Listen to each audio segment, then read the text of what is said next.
Hello everyone, welcome to the video. In this video, we're going to go through everything that you need to know to get the best out of driving the Southeastern BR395 EMU, which is better known as the Javelin.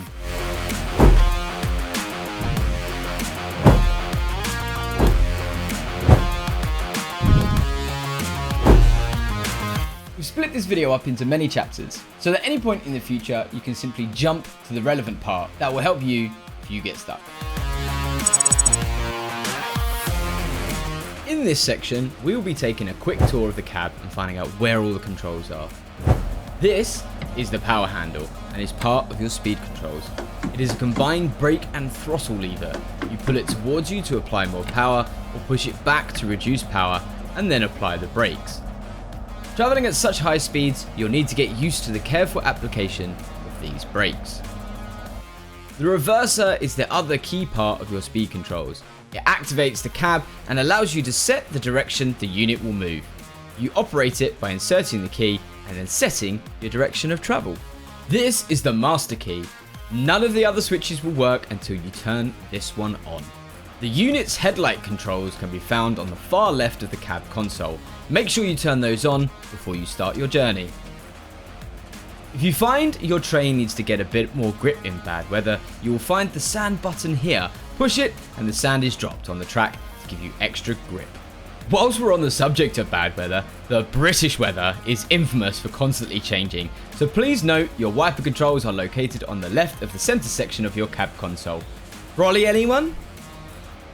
Once you've reached your destination, you're going to want to let your passengers on and off the train. You can find the left door controls over here, and the right door controls here. For those moments when you want to announce your presence at slower speeds around yards, the train has a depot whistle. You can find that button here. Finally, the button we all want to push, the horn. You can find the lever on the right hand side of the cab panel. It's a two-tone blast, so it's high when you push it one way and low in the other. Go on, give it a go. I know you want to. Another feature for you to experience is pressing the horn at high speeds. At any speeds over 160 kilometers per hour, the horn automatically gets louder. Yes, that's right, louder. Who doesn't want to press a really loud train horn? When I drive at high speeds, people must think that I'm a trumpet on tracks.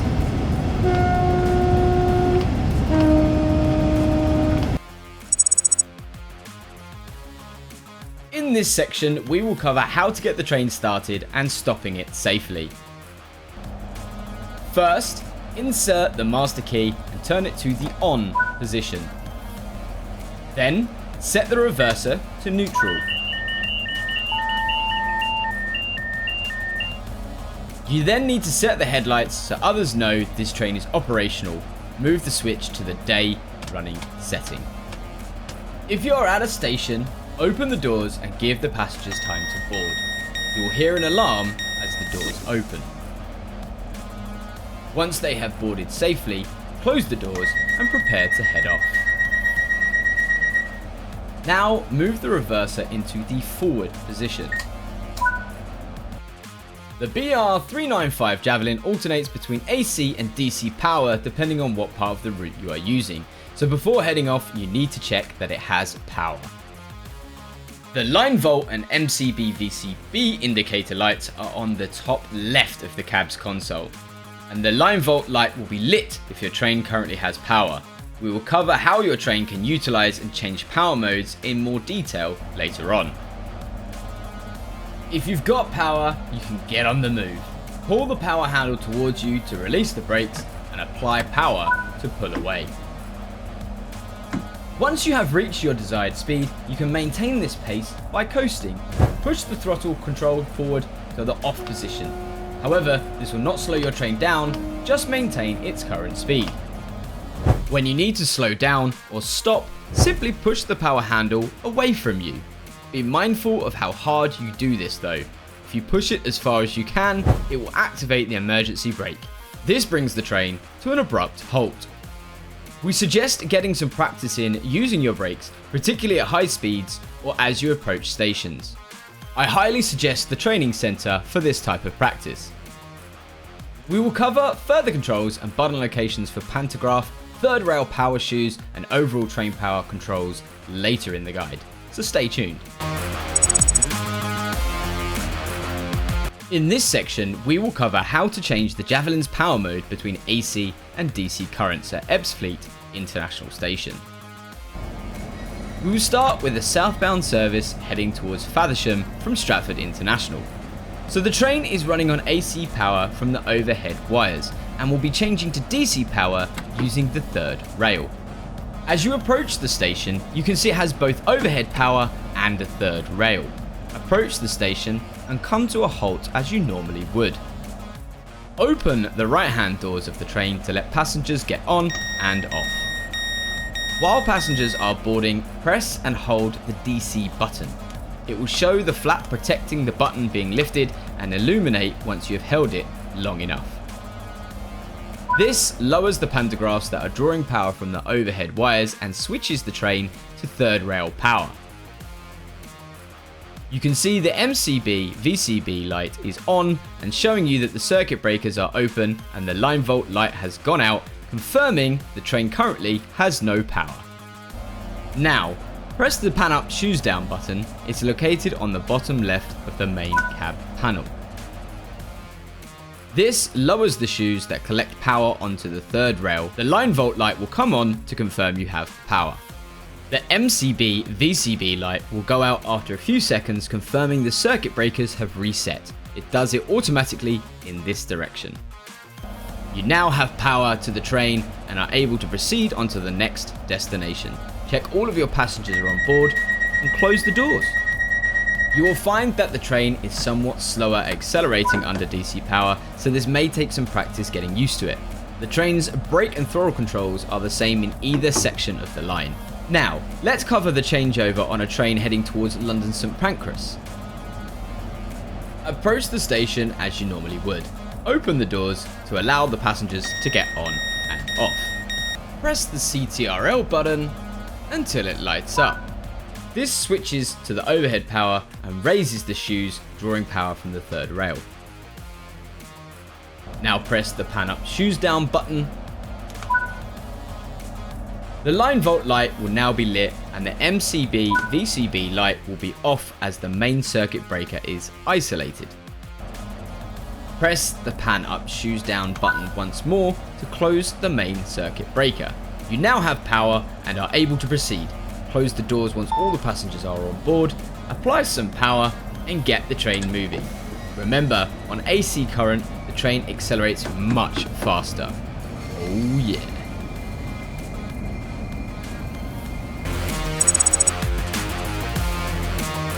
In this section, we will cover how to use the TVM 430 in-cab signalling system. The TVM system alerts drivers of upcoming speed restriction changes and gives them enough time to react accordingly.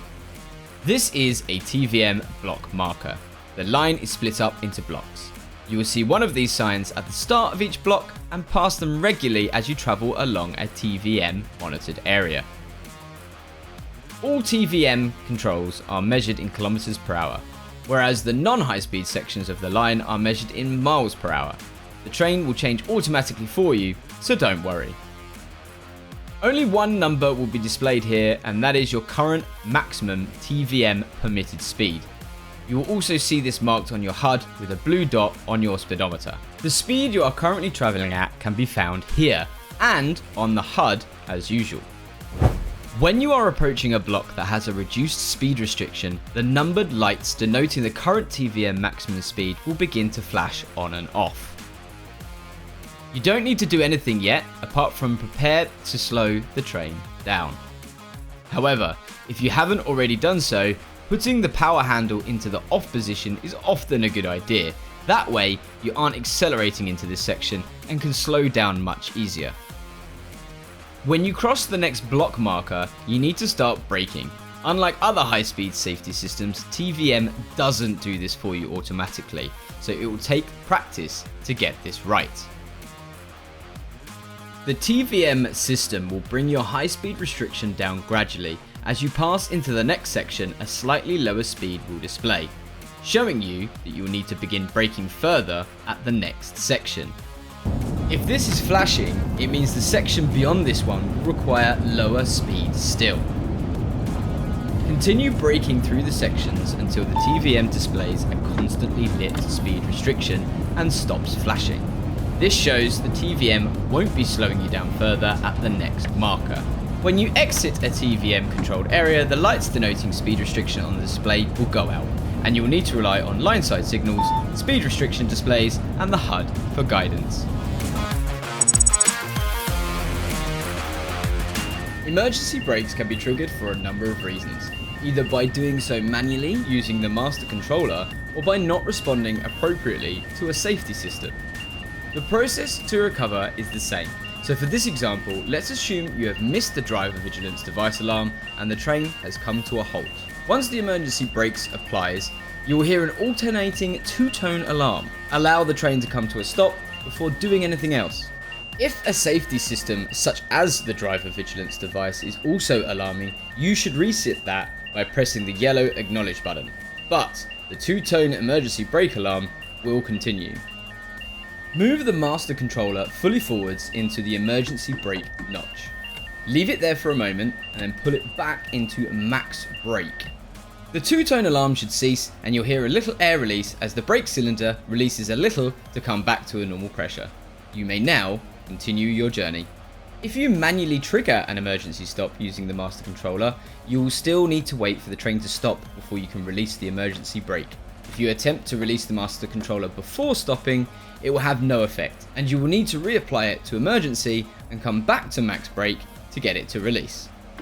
Thank you for watching the video, everybody. Hopefully now you can master that machine. If you would like further support, please head to our official forum or check out our comprehensive manuals at trainsimworld.com. The link is in the description below. If there are any other tutorials that you might find useful and would like me to look into doing them, please mention them in the comments below as I will be reading them. And I will see you in the next one.